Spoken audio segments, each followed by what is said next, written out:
नाज़रीन नवाखे अपडेट कंदालू। अहम ख़बर है गौसपुर में गुड फ्लाई चोलियाणी में चोलियाणी बिरादरी की बिंदुरियन में खूनी तकरार जो जिरगो कोठायो वियो, जंहिंमें 41 लाख रुपया दंड विधो वियो आहे।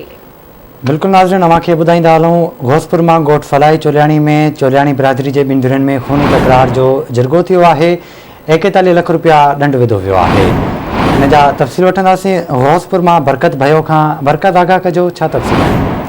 जी बिशारत बिल्कुल मां के बुधाईंदो हलां त घोसपुर भरसा जमाल थाने जी हद में गोठ फालाई चोलियाणी में चोलियाणी बिरादरी जे ॿिनि धुरियुनि विच में खूनी तकरार जो जरगो थियो आहे। जरगो मुक़दम शेरमंद खान बाचकाणी ऐं मुक़दम नादर चोलियाणी जी सरपंची हेठि जी गुज़रियो। 3 साल अॻु शौकत चोलियाणी ऐं इस्माइल चोलियाणी विच में ज़मीनी तकरार सां झेड़ो थियो हो। ज़मीनी तकरार सां झेड़े में क़त्ल थी वियल बाबल चोलियाणी जे क़त्ल ऐं 2 ज़ख़्मियुनि कुतुब चोलियाणी ऐं माशूक चोलियाणी जो मजमूई तौर ते 41 लाख रुपया दंड मुक़रर कियो आहे, जंहिंमें शौकत चोलियाणी जी धुर मौके ते 50,000 रुपया अदा कया विया, जॾहिं त दंड जी बकाया रक़म 4 किस्तनि में अदा कई वेंदी। आख़िर में जरगे जी सरपंची कंदड़ मुक़दम शेरामंद खान बाचकाणी ऐं मुक़दम नादर चोलियाणी ॿिन्ही धुरनि खे भाकुर पाराए खीर खंड करे छॾियो आहे। जी मेहरबानी आवाज़ आगाह करण लाइ।